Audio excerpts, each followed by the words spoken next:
Okay, I think we are fixed. All right, let's remove this. 1, 2, 3, 4.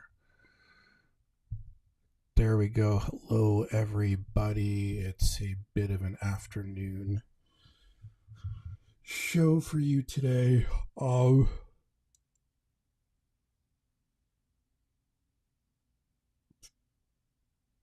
Okay, we are all good to go. How is everybody doing today? Hopefully, you are well.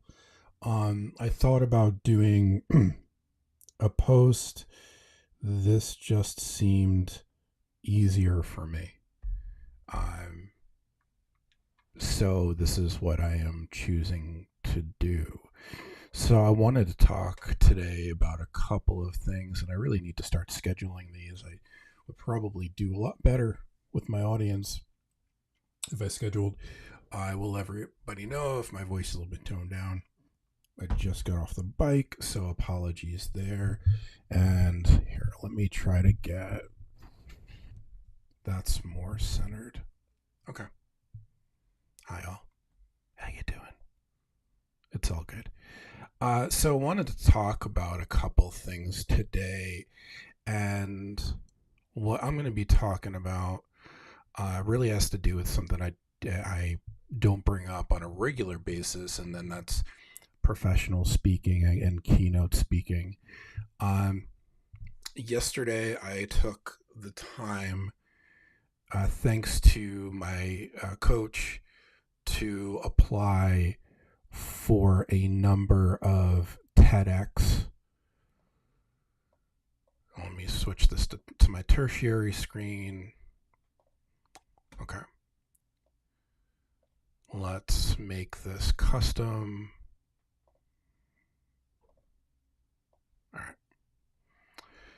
So I have a coach. Her name is MM Washington. Tremendous human being. And she helps me with all of my, with preparing for my TEDx applications. And for those that aren't familiar with TEDx, global stage, just a tremendous opportunity to really get your voice heard and out there. The reason that this is a big deal, and I'm going to zoom in for everybody, is because with TEDx, it's not quite as simple as you would think. This is the current application for TEDx Berkeley, which I filled out yesterday, and you could see that there's a ton of people that wind up submitting this all through Google Sheets. So the reason that there's TEDx coaches is because they're looking for something very specific. They're looking for a new idea that can be brought to light on a stage, and usually it's between 8 and 14 minutes long. I am not the quickest, I'm a quick talker, but I don't stop talking. So formulating that concise idea can often be difficult. So the way that these TEDx forms work for anybody that happens to be interested is you would fill out your email, your name, your phone number. It says nominees' first names, so a lot of these you can actually nominate somebody else, but you could also nominate yourself. And then is the nominee a speaker or performer? Let's try something else. Okay, this is the TEDx Santa Cruz application, and this gives you a little bit more in depth. So this application is only open to people who live or work in Santa Cruz County. I don't, but I still applied. They talk about what TEDx is, the purpose.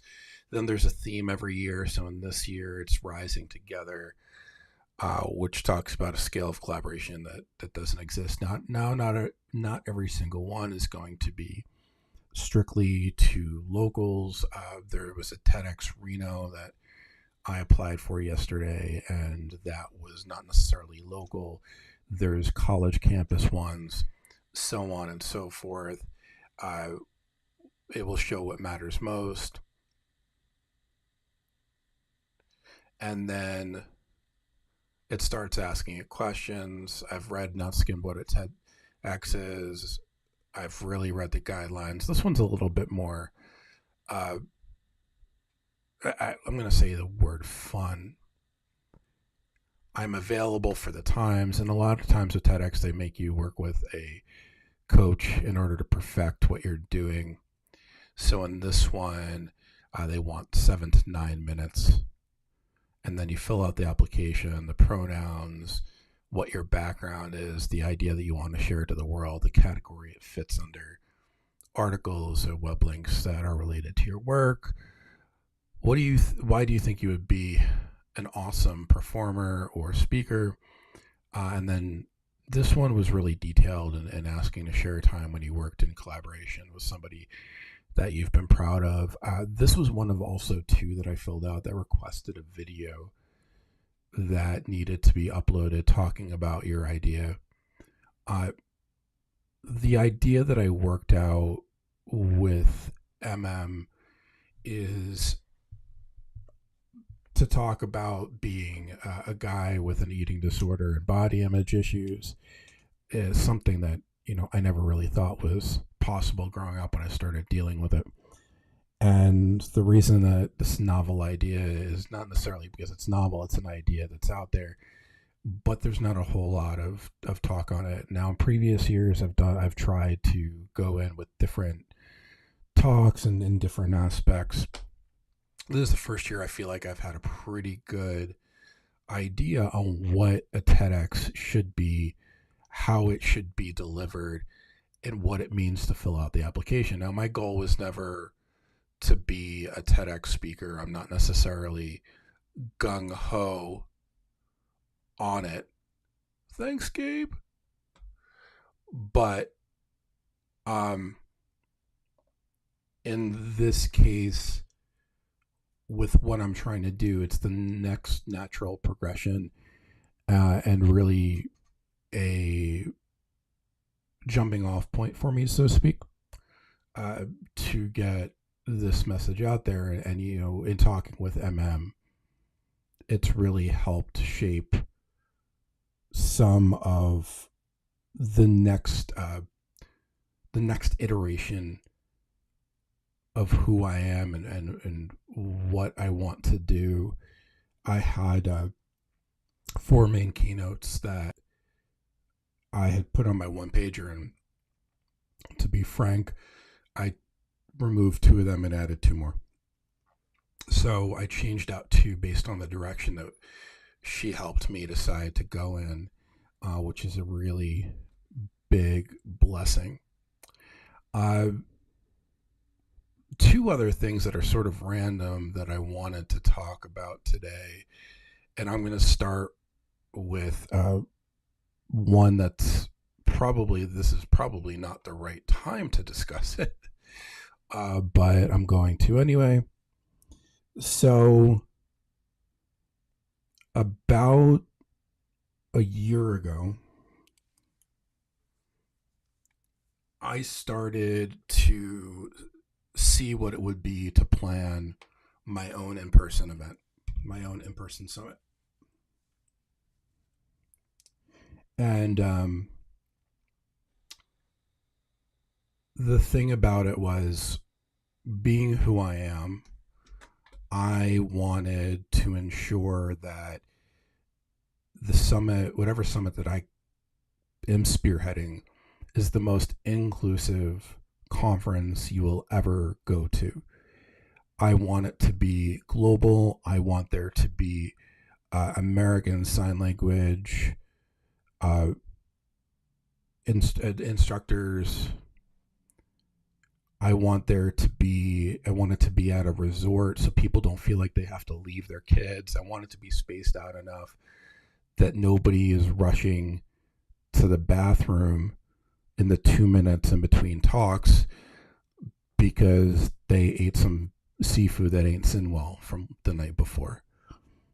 So I looked at that, and then I wanted to pay these speakers market rate. Now, for those that don't know, market rate for large corporations is between $10,000 to $15,000 per speaker. If I was going to do a conference like that, it would be 3 to 4 days, and I am assuming anywhere between 6 and 8 speakers per day. So 6 to 8, I mean, you're talking about a couple $100,000 just in speaker fees, coupled with the fact I want it at a resort where everybody could relax. I want to cover hotel fees and flights for a lot of the speakers, and then I want to give up and coming speakers who maybe don't necessarily have the speaker reel to get those higher rates, an opportunity to speak live, get some clips, get some video footage, but also get paid for it. So for that demographic, I was thinking about paying them a couple grand, and then there's organization fees and planning fees and all that other kind of stuff. Anyway, when I added up the total,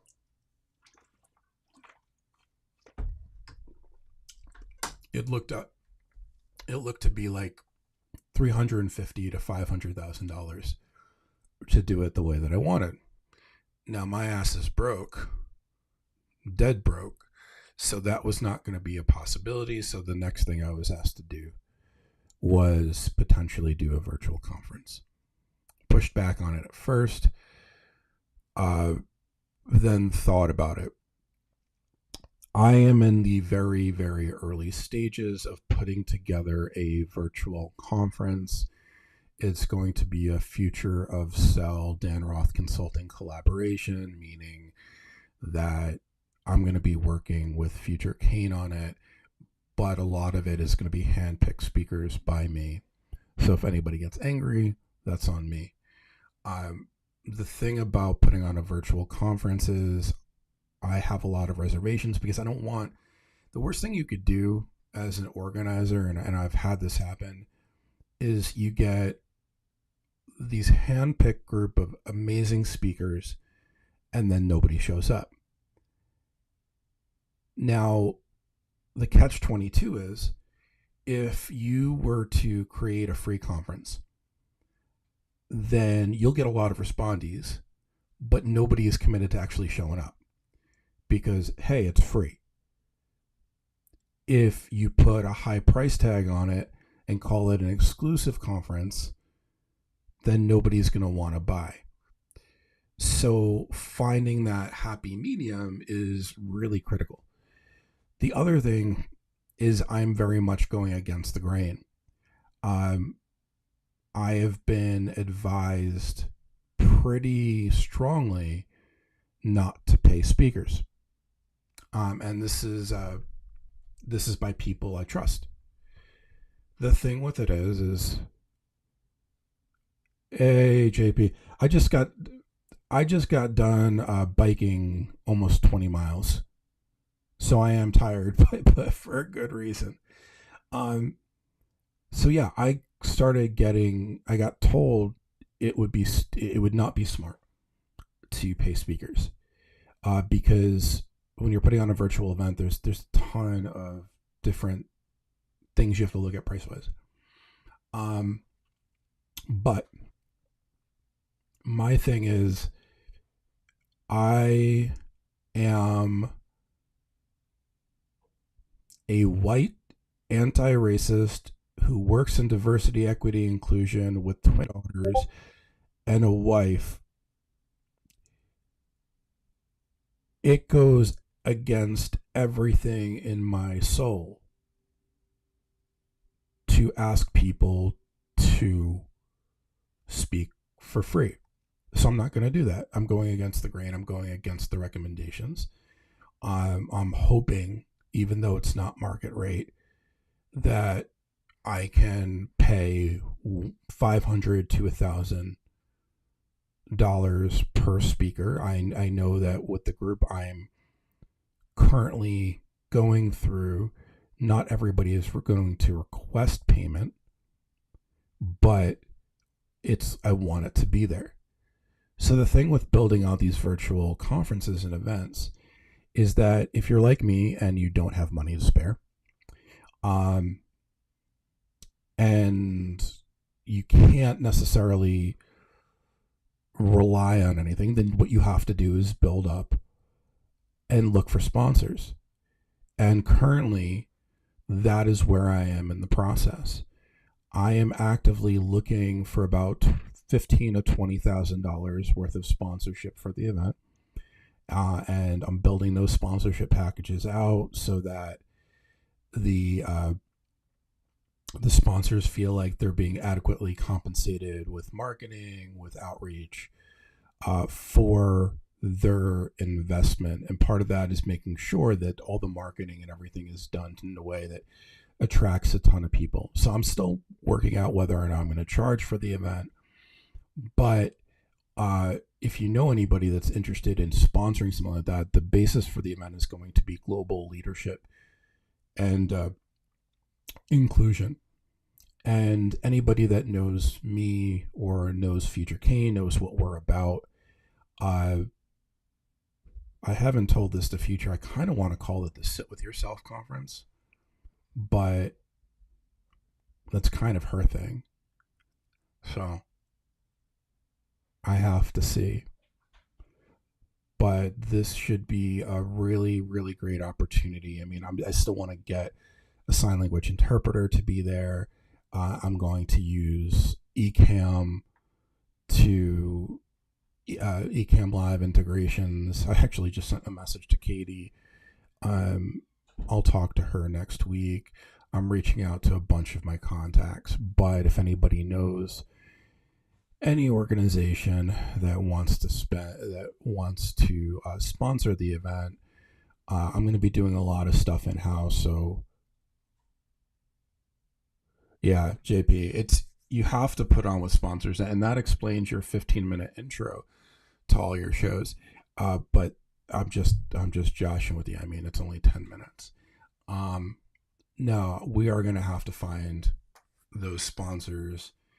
I'm sure I'm going to upset people. I'm sure I am, and that's why I'm putting this on me, because I know who I want speaking and who I don't want speaking.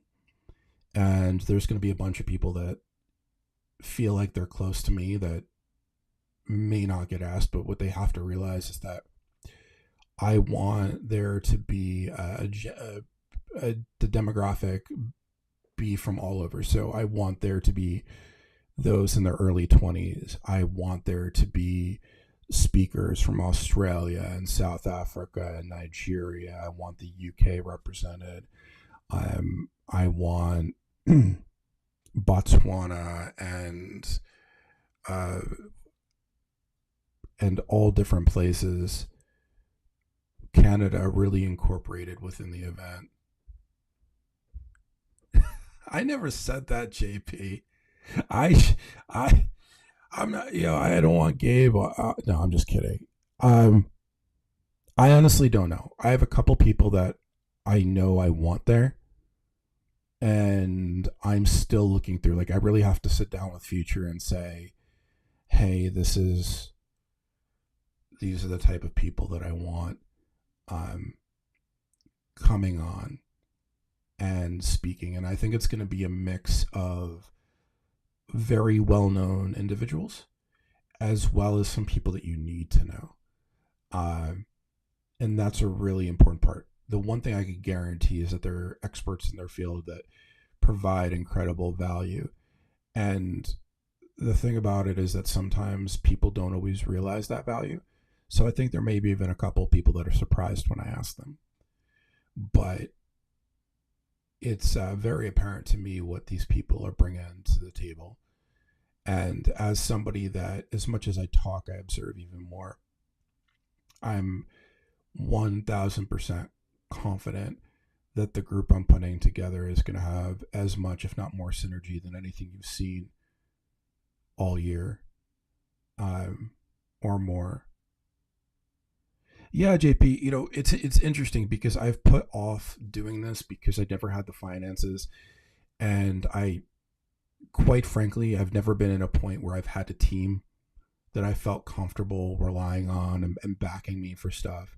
I'll be very forward and say that I've asked Tanya and Stephanie to be involved in the back end. I'm going to be talking to Fulgens and Anna, uh, having Future right there with me is makes me incredibly comfortable.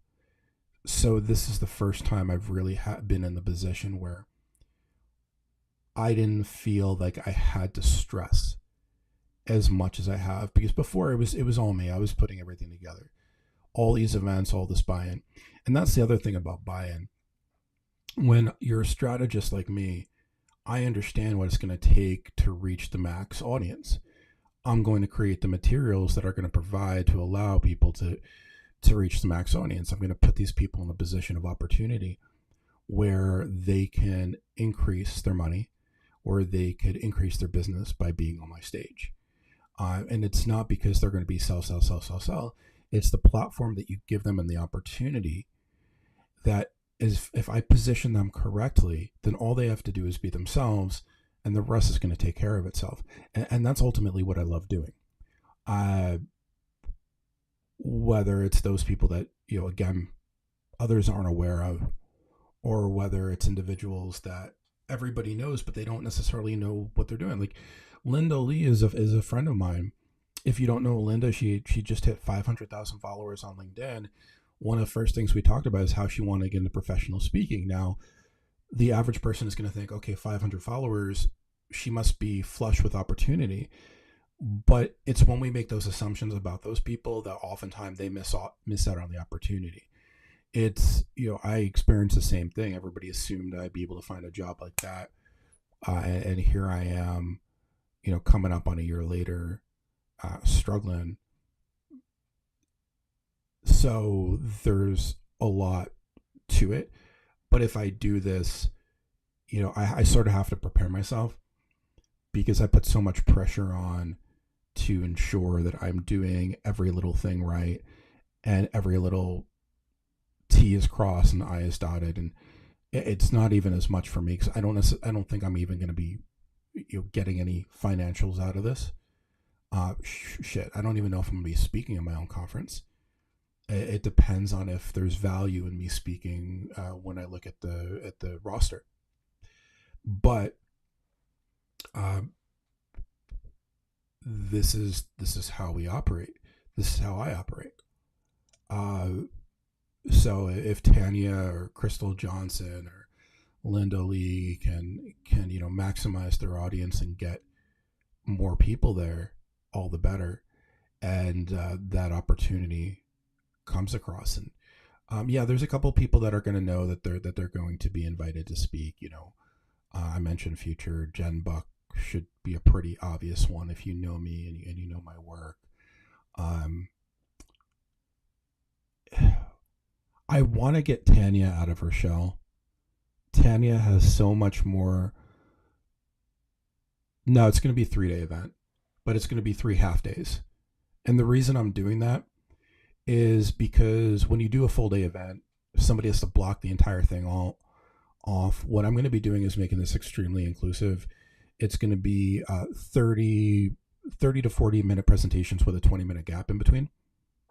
And I'm going to have everything recorded. I'm going to have everything signed, everything. And when I say sign, I mean American Sign Language. I'm going to have text copies of everything available afterwards for anybody that pays for the event if we decide to go that route.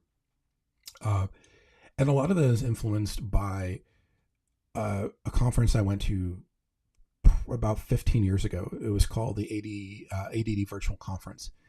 And they had everything spaced out and they had everything recorded. And this before everything was, the Otter.ai and stuff like that.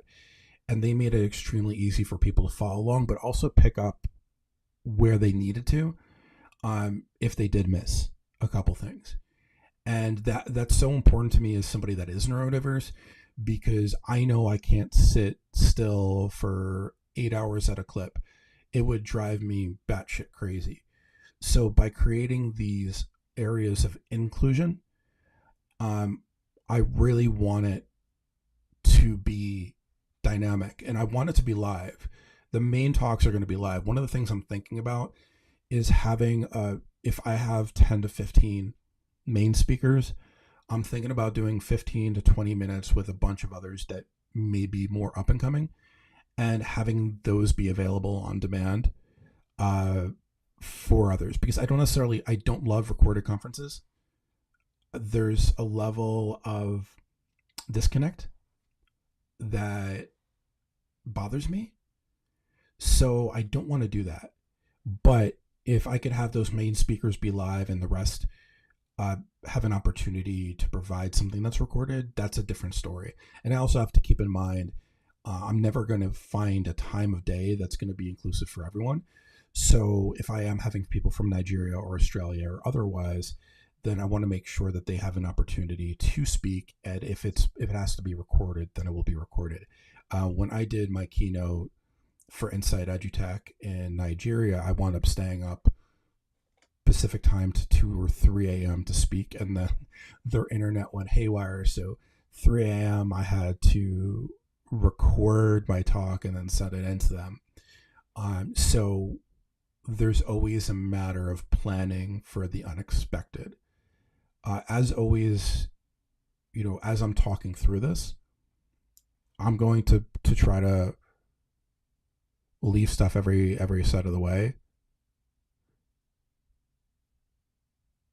JP, if you are doing the conference, let me know. Keep me updated if there's a way I could support you, or if you need me to speak at it, or I don't, let me know. But I will do everything in my capacity to ensure that my conference does not overlap with yours. That wouldn't be right of me. And I try to be super conscientious. Plus, we're just at the beginning. Like, we're talking about, anywhere from 8 to 15 months out. I really have to get those sponsors in order for this to work. And I really already am tapping in. I mean, if I got two $10,000 sponsors, then that would be awesome, but that's not realistic. I got to put together packages at all different levels and really market this. But I'm going to be extremely careful. It's not going to be whoever wants to be a sponsor. It can be. It has to fit within the sphere of what we're doing, whether it's on the technical side with something like Elgato or Ecamm or something else. So there's a lot to it, but if anybody knows of any sponsors that do want to be involved, I am going to be creating packages of all different kinds. We're going to have opportunities for those sponsors to sell at the event, so on and so forth.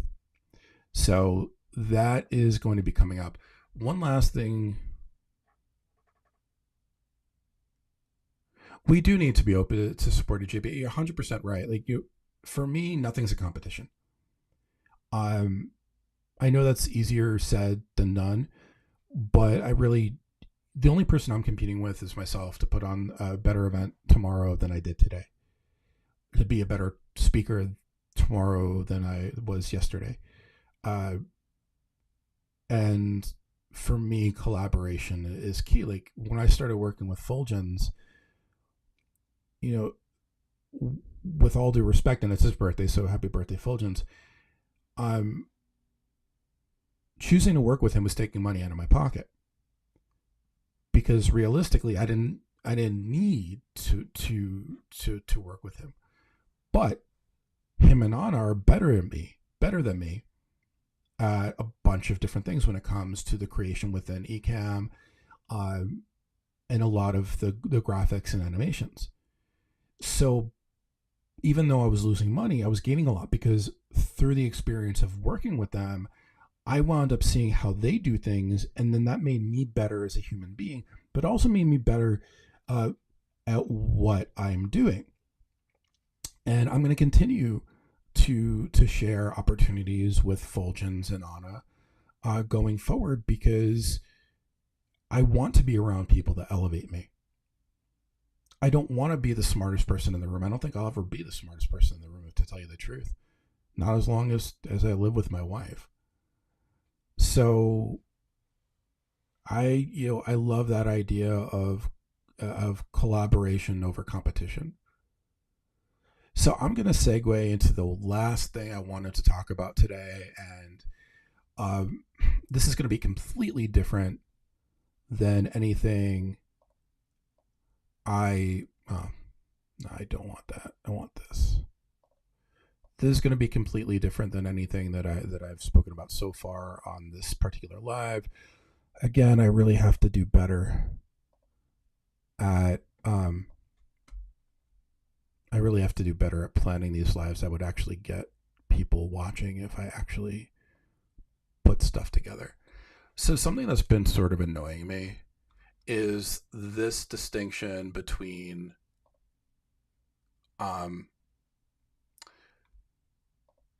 LinkedIn top voices.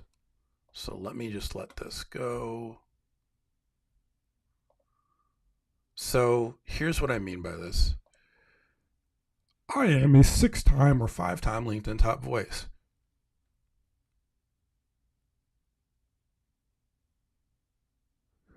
Absolutely, JP. So here, if you look at this, I just clicked on my profile. I am a top voice in storytelling, leadership, interviewing, leadership development, and public speaking. Okay. This is the TEDx.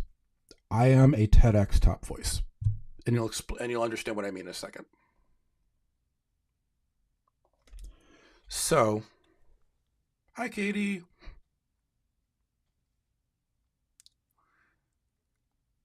If I'm pulling up a screenshot so I can remember something real quick. Here.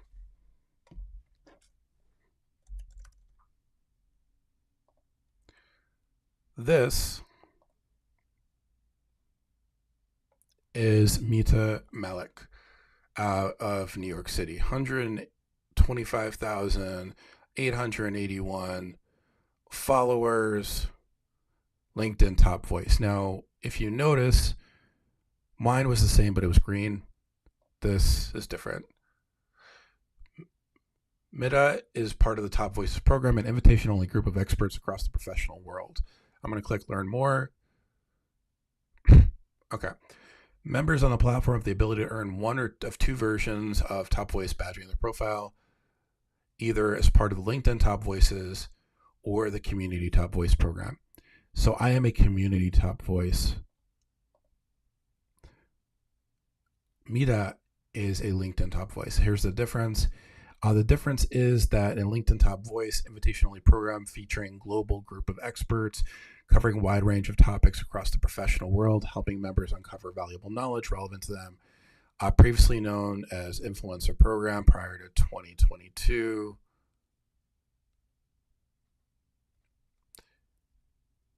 And basically these are awarded every so often. So if I were to go to Google and I go LinkedIn Top Voice 2023,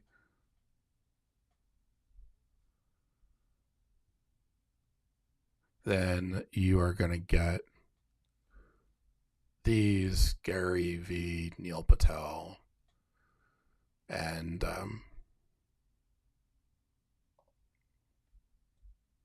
here you go. So the reason that this is important is because a lot of people have this idea that what I am is like, full scale top voice. And I don't like to, I like to create the distinction between the two, because I don't want anybody thinking that I am some big shot, that like the community top voice is because people like what I've written about in the collaborative articles, which is the AI